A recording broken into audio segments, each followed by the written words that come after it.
Mari kita datangkan sebuah kisah yang terjadi kepada sahabatnya Rasulullah yang bernama Jabir bin Abdullah Al-Ansari radhiyallahu anhuma.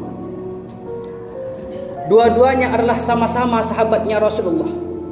Abdullah Al-Ansari ini selaku ayahnya Jabir selalu berjuang bersama Rasulullah sampai pada titik perjuangan terakhir, yaitu Abdullah gugur sebagai syuhada di perang Uhud, Pak. Saat Abdullah gugur sebagai syuhada di perang Uhud, Jabir selaku anaknya merenungkan, memikirkan tentang kondisi nasib ayahnya di alam sana. Apakah ayahnya baik-baik saja atau dapat siksa dari Allah Subhanahu wa taala?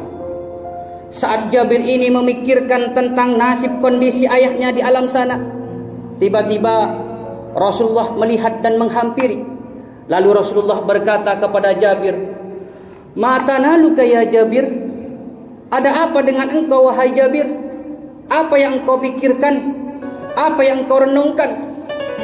Jabir menjawab, "Ya Rasulullah, anna abahu stushhida yawma Uhud wa taraka alaihi dainan wa taraka sitta banatin."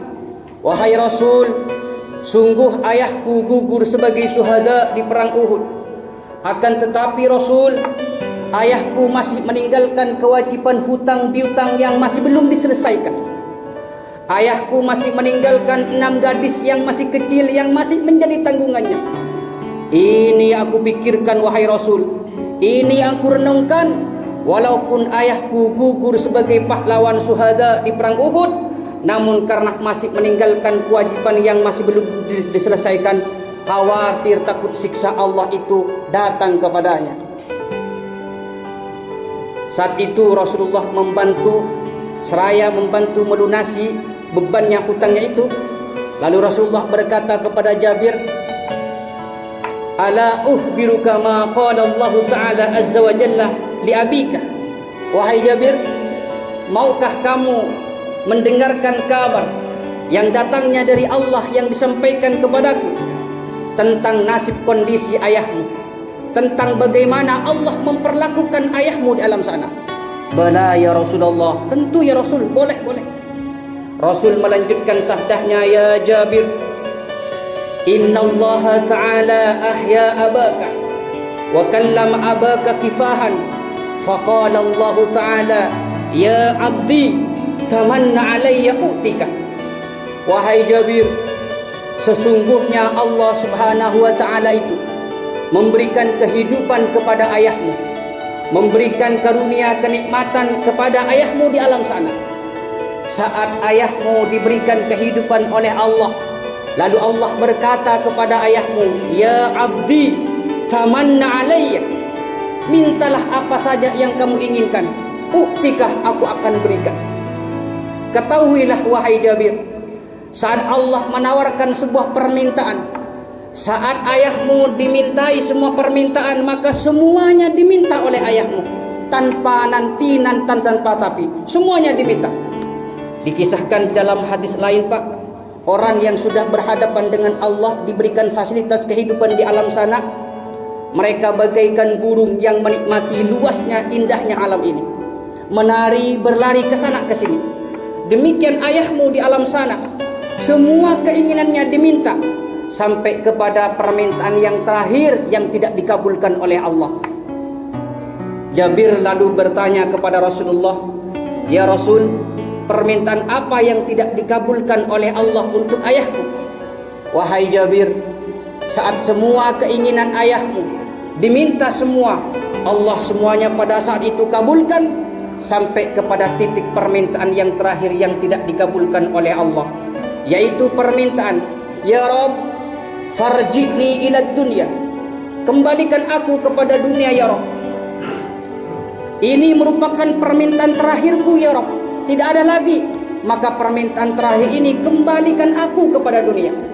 Allah bertanya kepada hamba ini, "Untuk apa kamu kembali kepada dunia? Apakah karunia kenikmatan yang aku berikan di alam ini masih kurang?" "Tidak ya Rabb, tidak ada bandingannya kenikmatan di alam ini dibandingkan di alam dunia. Lalu untuk apa kamu kembali kepada dunia lagi?" Hamba ini menjawab, "Ya Rabb, Saya ingin kembali kepada dunia pertama.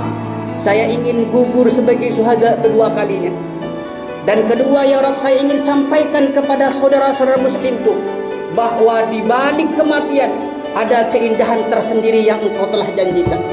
Aku ingin sampaikan kepada saudara-saudara muslimku bahwa sekecil apapun perbuatan kebaikan itu pasti dibalas oleh Engkau.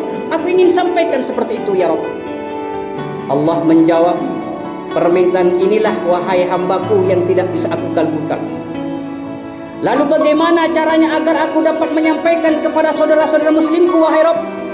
Kalau hal ini yang kamu inginkan, biarkan aku yang menyampaikan kepada saudara-saudara muslimmu. Biarkan aku yang menyampaikan kepada hamba-hambaku.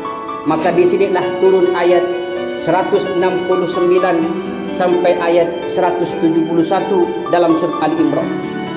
Wala tahsabannal ladzina qutilu fi sabilillahi amwata bal ahya'un inda rabbihim yurzaqun farihina bima atahumullahu min fadlih wa yastabshiruna billadzina lam yalhaqu bihim min khalfihim alla khaufun 'alaihim wa la hum yahzanun yastabshiruna bi nikmatin minallahi wa fadl wa annallaha la yudhi'u ajral mu'minin.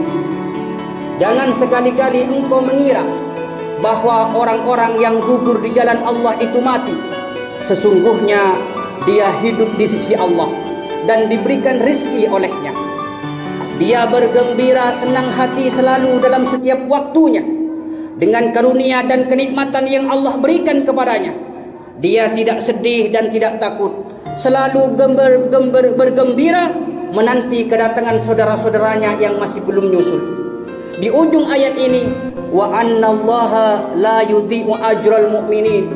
Sesungguhnya Allah tidak akan menyanyiakan pahalanya bagi orang-orang yang beriman.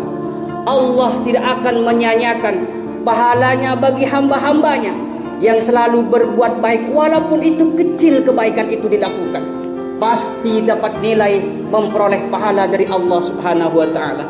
Oleh karena itu, jamaah sekalian rahimakumullah, kesimpulannya kita dapat mengambil hikmah daripada kisah ini bahwa hidup yang kita jalani, kualitas yang Allah berikan kepada kita, kelebihan harta, kelebihan kedudukan dan ilmu, gunakanlah mari untuk menjemput ridhanya Allah Subhanahu wa taala. Gunakanlah sebagai wasilah untuk memperoleh ampunan Allah Subhanahu wa taala agar kita menjadi orang-orang spesial di hadapan Allah Subhanahu wa taala.